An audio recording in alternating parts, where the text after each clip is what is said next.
Cheers. Here's to swimming with bow-legged women. We're hunting for a book written by a demon, and you're coming with us. This is the Walk in Darkness podcast. That's some good shit. Well, you did tell me what to buy, so I really can't take credit for it. All right, before we get to the show, which is all about you, let's get to that elephant in the room before it turns pink. Yeah, that wouldn't be good. Well, I know you're wondering, why didn't I show last week? Yes. First, I want to apologize again to you and to everyone who's listening, because, I like to think of myself as a strong person, but sometimes the walls just kind of come crashing in. It's hard to move or even breathe when that happens. That's what happened last week. The thought of hearing Agatha's voice again just kind of put me in panic mode. Well, we're glad to have you with us tonight, especially because this episode isn't going to be easy for you. But, we'll take it slow, and we have that whole bottle of liquid courage over there. So, are you ready? As I'll ever be. All right, that's good. Tonight, it's all about how the tapes and your experience in the house where Agatha died changed your life. What was your life like before you moved into that old house in Idaho Falls? It was pretty good. I was living in San Francisco, which is amazing.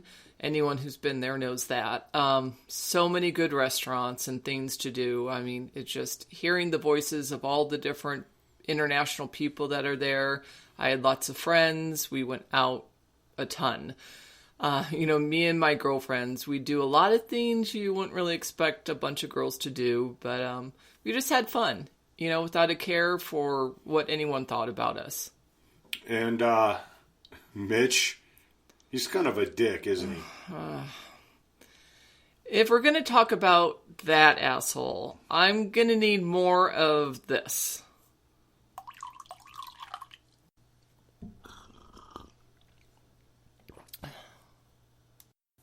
Before we moved, everything was good. It was really good. He was warm, kind, sex was great.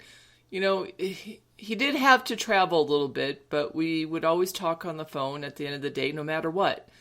He even took me on some of his trips a couple of times. We dated for about 4 years before we got married. So he was cool at one point. So what changed? I don't know. About a month or so before he got transferred, he became more distant. But, honestly, before the move, he was short, moody. And by the time we got in the car to drive out to Idaho, he was pretty much unbearable. But I just kind of wrote it off to all the stress of his new position at work and the move. The day we arrived at the house, he was actually his usual self, and I thought, finally.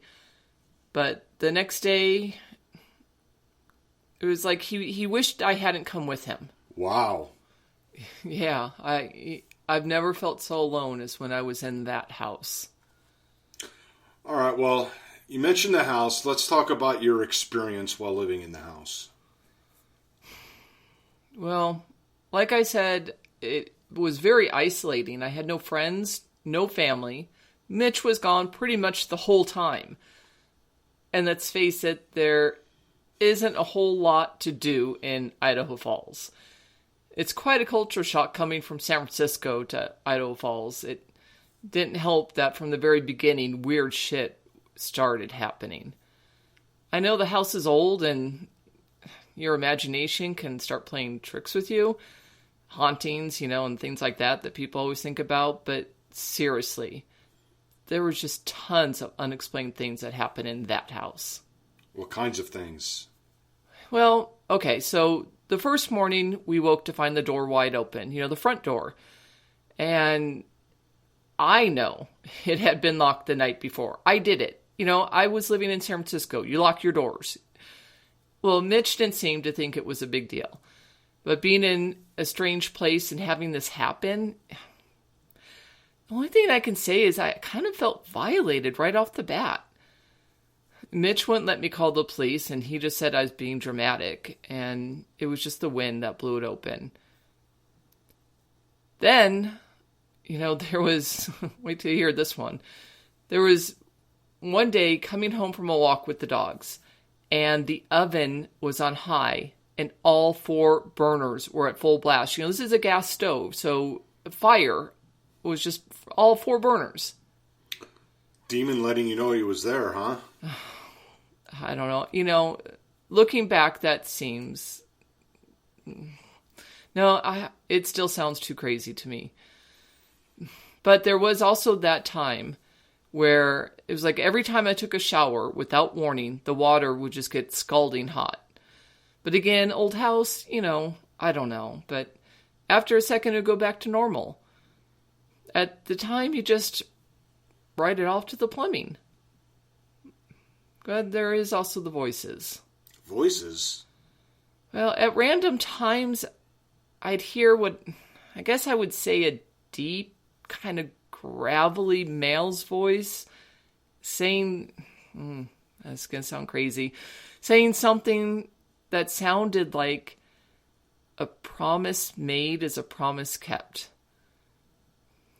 It was a bit unnerving. It didn't happen often, but it always happened when I was really tired. So I just thought I was having some kind of auditory hallucination or something. Knowing what I know now, I obviously don't think that anymore. At the time, I thought I was going crazy. I mean, you have to understand, I was used to being around people, friends, family. In this house, it was just me and my mind. The dogs were my only comfort, but even then, sometimes they were too much to take. Mitch didn't care about any of this. Every time I brought it up, he just said I was being silly or paranoid or something like that. I was on my own. Well, a couple of minutes ago, you said, knowing what I know now, I don't think that anymore. Can you elaborate on that?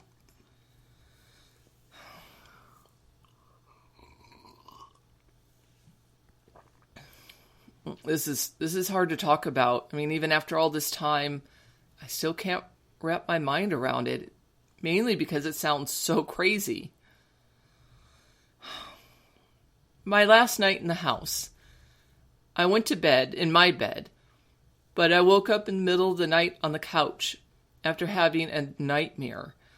I felt awful, sort of sick, but kind of sort of off, like something wasn't quite right with me.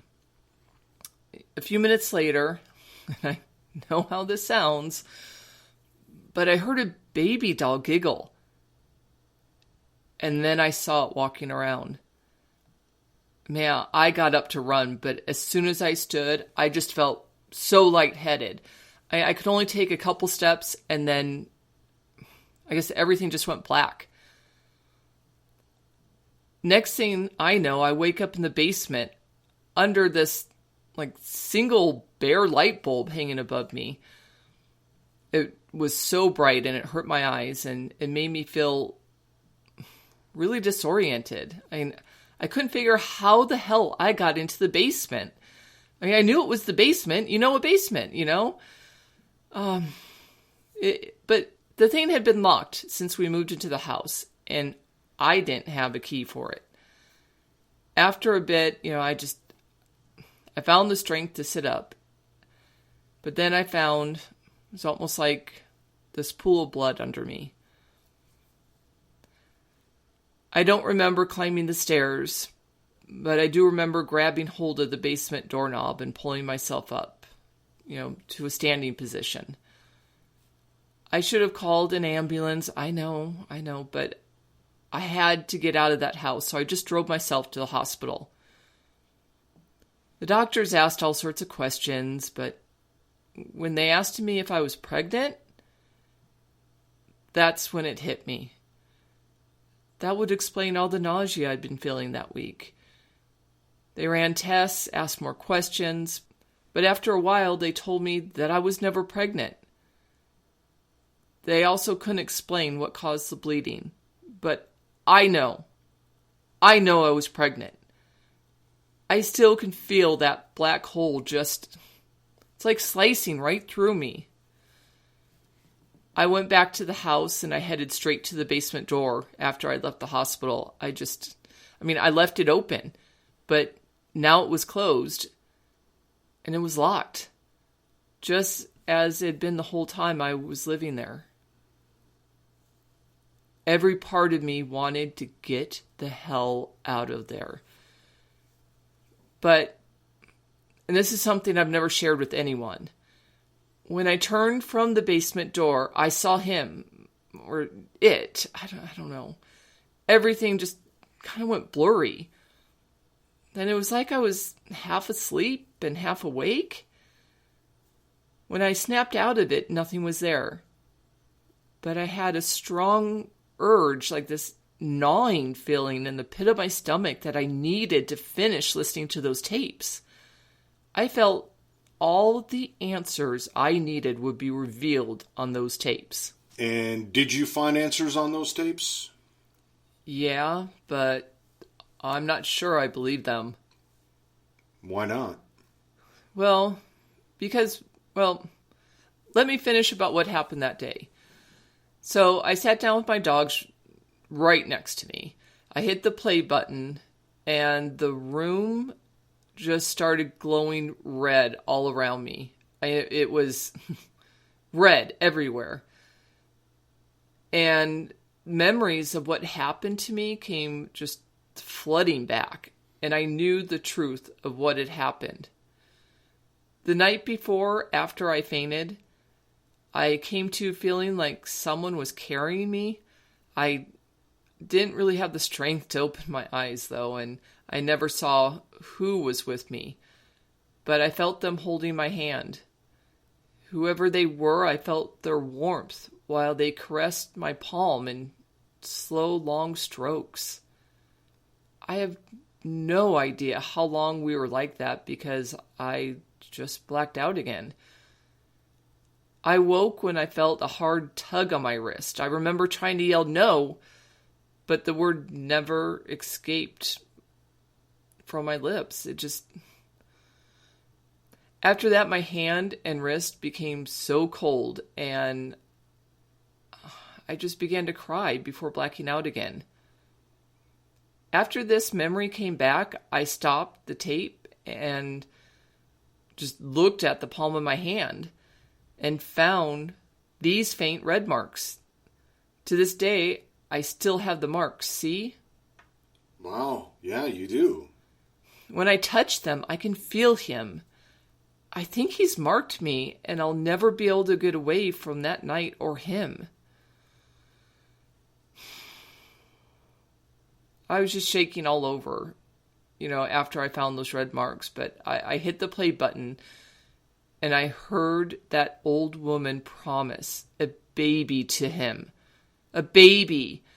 I'll never forget those words and those creepy sounds he made. So, do you believe that those sounds on the tape are Sarath the demon? Yeah. Do you believe that demon took your baby? I have no doubt in my mind that fucking demon took my baby's soul to hell. Sutton, wait! Alright, we're back. And as you can imagine, this is incredibly difficult for Sutton to talk about. But we have this whole bottle of liquid encouragement over here, and with that in hand, she's agreed to continue. Damn right, let's do it. Okay, so what happened after you left the house? My only plan, was to go to my parents and stay with them. I stopped at a gas station just right outside Idaho Falls, and, I say the least, I just had a lot of emotions. I was basically leaving Mitch. I lost a baby that nobody thought I ever had. Everything that happened in that house. And I was just literally shaking all over. I knew I had to get myself together if I was going to make a 13-hour drive all the way down to Orange County. The gas station I was at overlooked the freeway, and I sat in my car eating chips just to kind of pass a little bit of time, just to try to get my nerves under control. And I just watched the cars pass by in each direction, thinking about how my reality had just come crumbling down. Everything I knew or thought I knew was gone. I wasn't sure if I was crazy or not, but I knew I needed help. When I got out to throw away that empty bag, I saw a sign that said Kirkbride Asylum with an arrow. Something just clicked when I saw that ugly blue sign. And so I checked myself in. And that's where I've been until I found out about this investigation. I never made it to California, which is why it was so important for me to go back to be with my family during the fire. And how was your time at Kirkbride?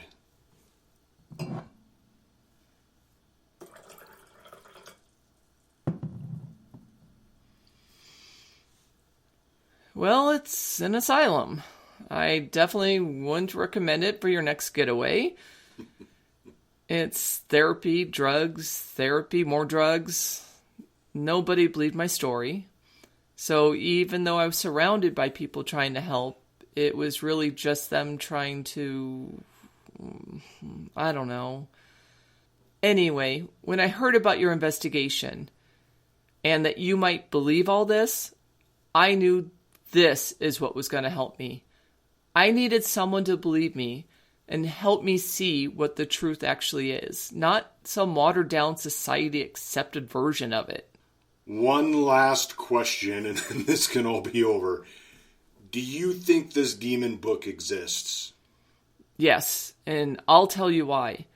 Because every time I touch these red marks, I feel him wanting more. But I don't think he wants more from me, because I have nothing left to give. I think he'll let us know what he wants in the book. Well, all right, everyone. Thanks for listening. That's it. Wally Fitch out. Sutton Blackhill out. You always do that. I think we damn near finished that bottle of whiskey. I think we need another. This podcast and its characters are part of a Walk in Darkness experience produced by Boozehound Entertainment. Any likeliness to actual persons, living or dead, is a coincidence. Please support this show by leaving a review, subscribing, and sharing. Be sure to follow A Walk in Darkness on Instagram and Twitter for more of the experience. Thank you for listening and for your support.